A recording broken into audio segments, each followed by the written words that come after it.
Hi everybody, Michelle McLuhan, astrologer and life navigator, and I'm bringing you an update for the next new moon, which is happening on the 1st of December in South Africa, and in some parts of the world it's happening the day before, so it's Saturday or Sunday. The energy is sort of waning towards this new moon. New moon's always a time where the moon has completed a cycle and it's finishing a cycle and a new cycle is beginning. So a new moon is often known as a black moon, and this one is actually more known as a black moon because it's actually going to be the first of two new moons in December. So it seems like it's a time of new beginnings, generally, because there's going to be two of them in the month of December. So when we look at a new moon, we always look at it to see what intentions we're planting, what seeds we're planting, and what we are looking to integrate into our lives so that we can move into this new cycle. But as I've described over the last few months and over the last few years, we are finishing off major cycles as well. So the new moon cycle is obviously a monthly cycle, which helps us to navigate what we're navigating, but we always have to remember that there are bigger cycles at play as well. But focusing in on the new moon, which is going to come exact at, I think it's 23 minutes past 8 in South Africa in the morning. A new moon is an internal reckoning. It's a time to go quiet. A full moon is much more sort of out there and explosive, and it's sort of a culmination. A new moon is a time to go within. So on the morning of Sunday, it's a good idea to spend some time and just be. And if you're doing it on Saturday, same thing. So maybe spend some time this weekend just actually stepping back from all the busyness, because this is quite a busy new moon. So the new moon is going to be at 9 degrees of the sign of Sagittarius. Jupiter, the ruler of the new moon, so the ruler of Sagittarius, is sitting opposite in Gemini, and it's also directly opposite Mercury, which is now retrograde.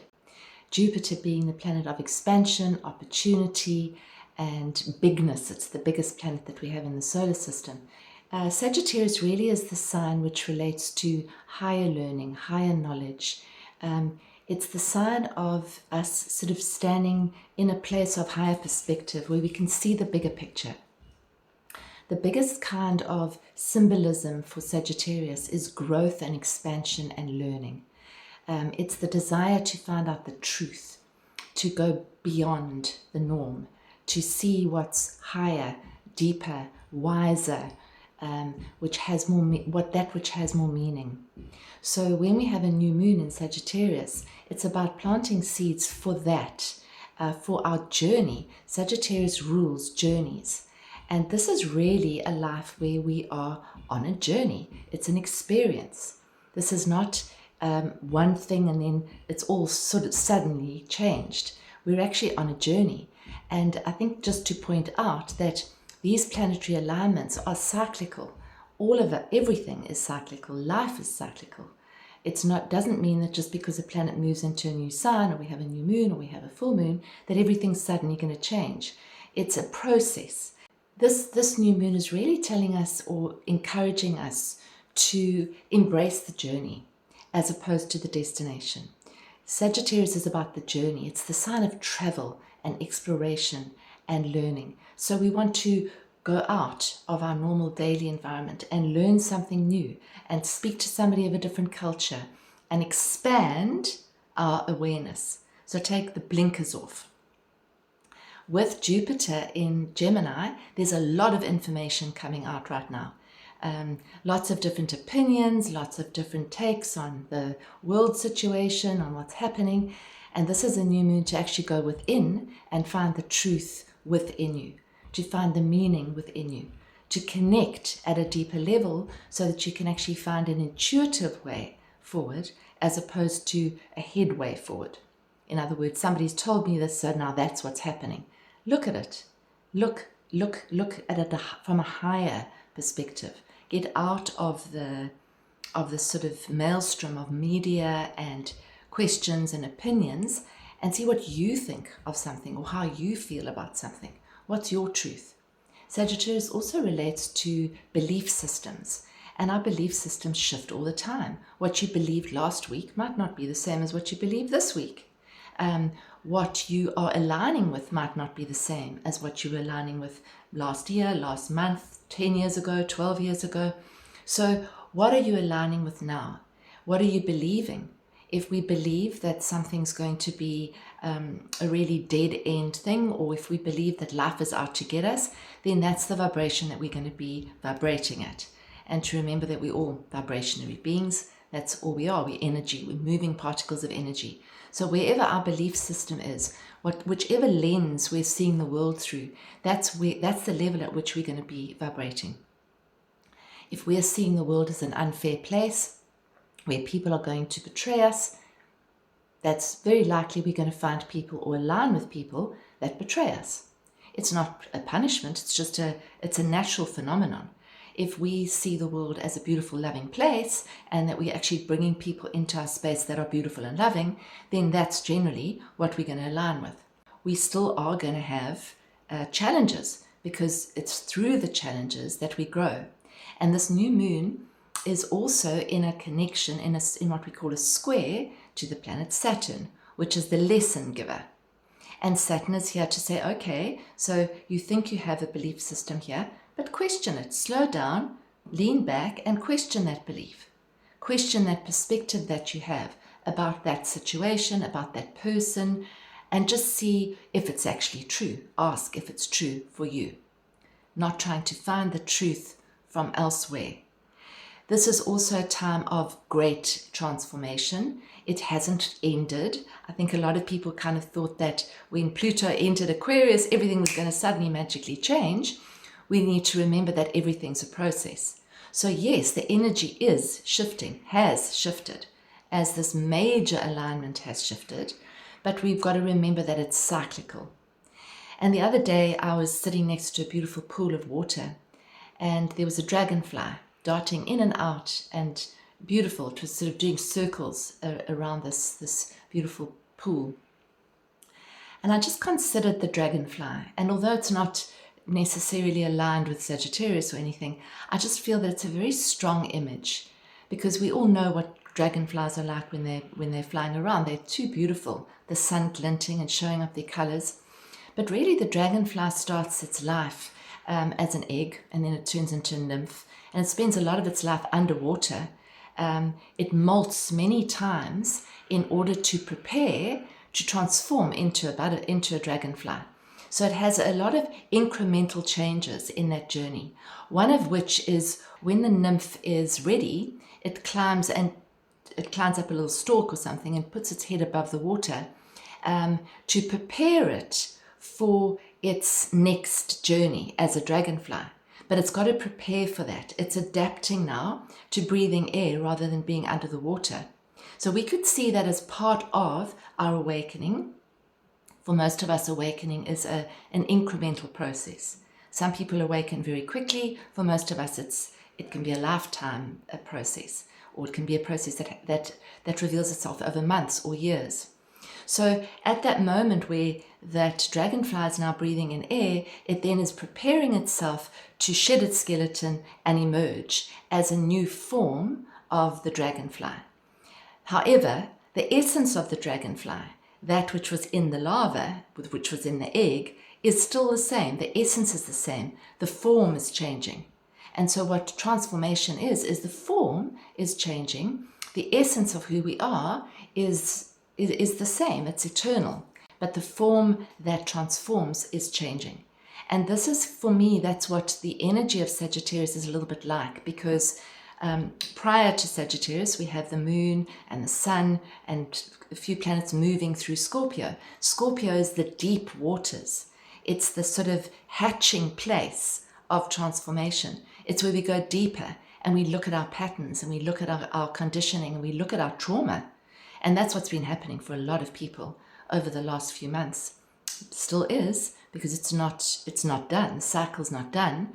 And according to where this is playing out and these transits, these moving energies are playing out in your chart, that would be different to somebody else. So you might be still submerged a little bit. You might be just ready to sort of start poking your head out and saying, there's something else here. I'm seeing a different view.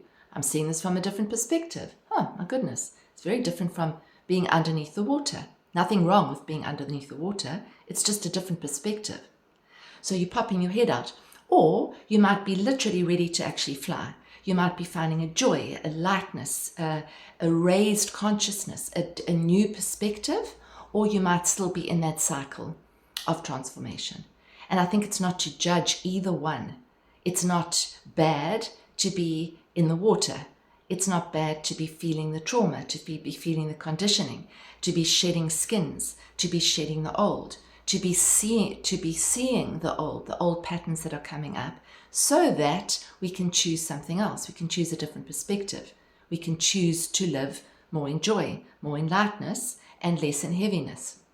But it's all part of the process. So that's kind of really what's coming up for me at this point. And with these energies, and as we end off this year, which has been quite a year, and it's not finished, nothing finishes at the end of the year. Cycles just keep on happening. It's just a calendar change. From December to January, it's a calendar change. So it's not to keep looking at the future. You know, if this was better, then I would feel like I had more meaning. Or if this shifted, when is this going to shift? It's the process of the experience of what we're going through. That's important. So it's to ground ourselves and to notice and to be aware of wherever we are in that process. And this is what Saturn is telling us. Saturn is saying, slow down a little bit. Go within. Saturn is in Pisces. See where your illusions are. See where you have kidded yourself, where you have lied to yourself, where you have been lied to, where you have been betrayed. See that. See where you have grown, how you are eternally and continually growing. And then ask yourself, where would I like to expand this more? So in your personal chart, where 9 degrees of Sagittarius is, that would likely be where you're experiencing some desire to expand out of the old, to find a higher perspective, to start something new, which might help that because it's a new moon. So let's just say this is happening in the area of your chart which relates to your home. It might be that you want to start something new in your home. You want to change things around, get rid of stuff, plant something, hang a new picture up, start something new. If it's in your house that relates to your spirituality, you might sort of commit to more of a meditation practice. Or if it's in the area of your chart which relates to your health, you might want to start a new health thing. You might want to go on a fast or take something out of your diet that's not working for you, or see a new practitioner. So wherever that is, you can feel into it. You don't have to have your birth chart, but it does help if you've had your birth chart done to see where this is playing out. So it's new beginnings, and it's a time to look at the beliefs around that area of your birth chart. And if you don't have your birth chart, then just intuit, what are my belief systems? Am I still stuck in the old belief system of lack, for example, or contraction, which would be the old, which would be Pluto in Capricorn? Or am I ready to actually embrace a new vision? Am I willing to expand? And what would that mean? Do I want to get my message out further into the world? What does that mean? What practical steps do I need to take? That's Saturn saying, yes, that's fine, have the vision, but how do you actually navigate that vision? How do you help to bring that vision into play by possibly some practical steps? So I think that might help you to just deal with the energies. It is quite fiery.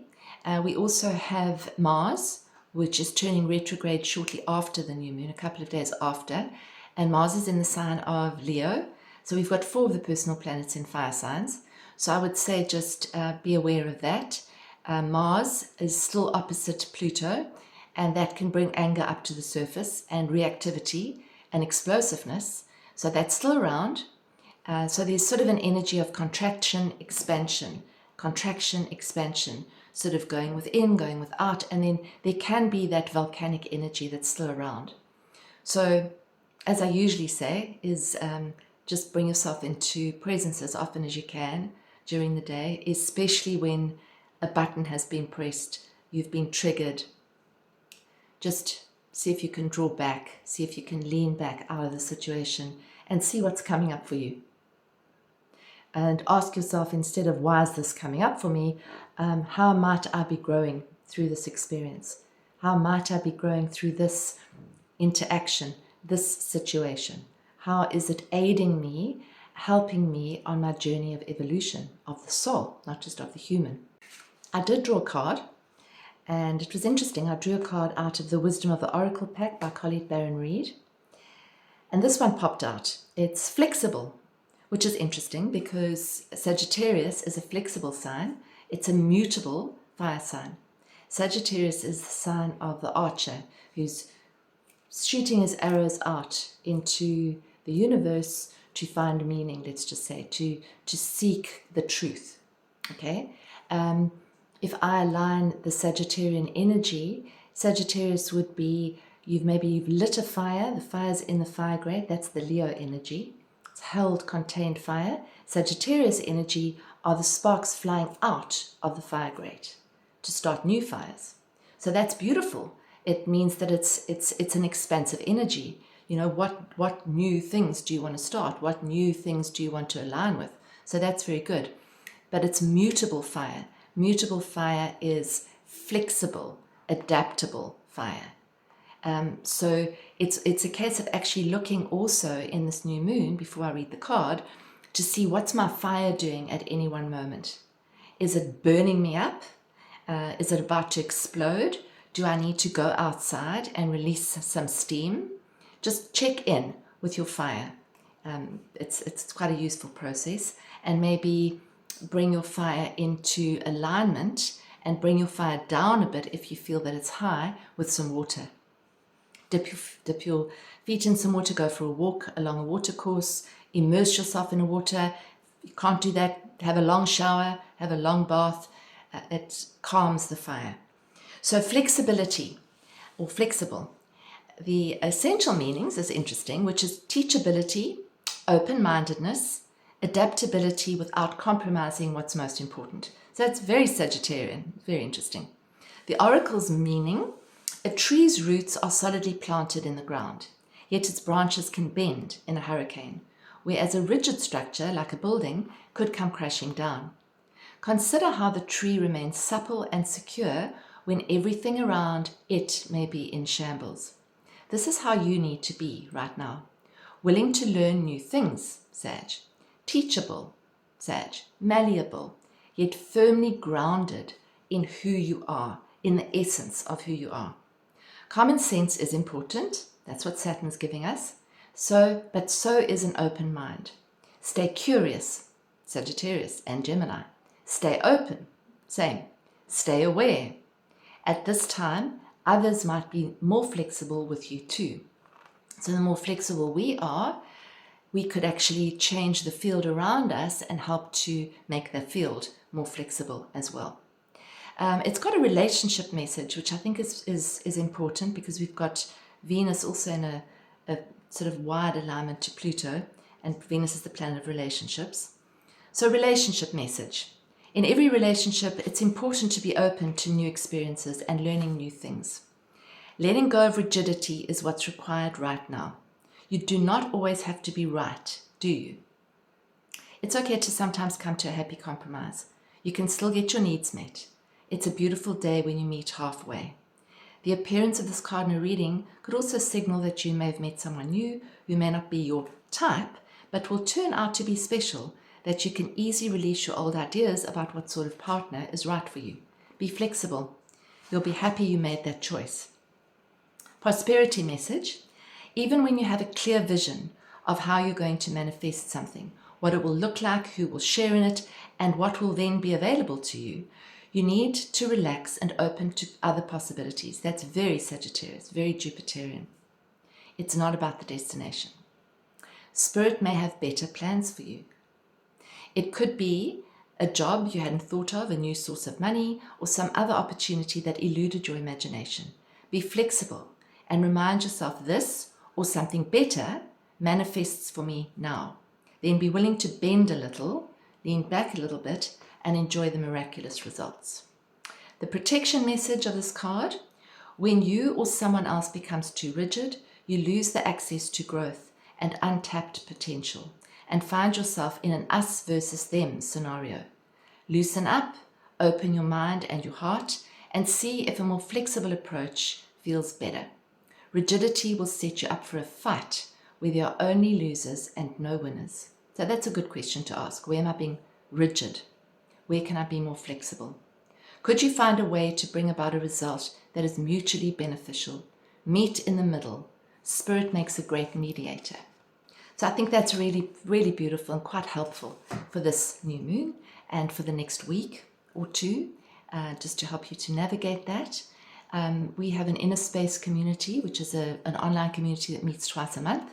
And in the month of December, we're going to be focusing on wisdom, which is another Jupiterian, Sagittarian theme.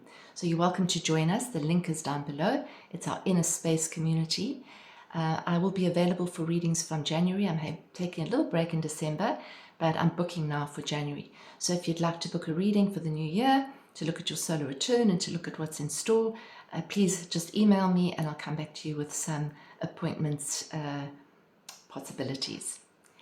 If you enjoyed this video and you haven't subscribed yet, please do subscribe and you'll be notified when I post again, which will be in 2 weeks' time. And if you liked it, please hit the like button. That helps to get it out there more, and send me a comment. And if you really liked it, you could share it with other people.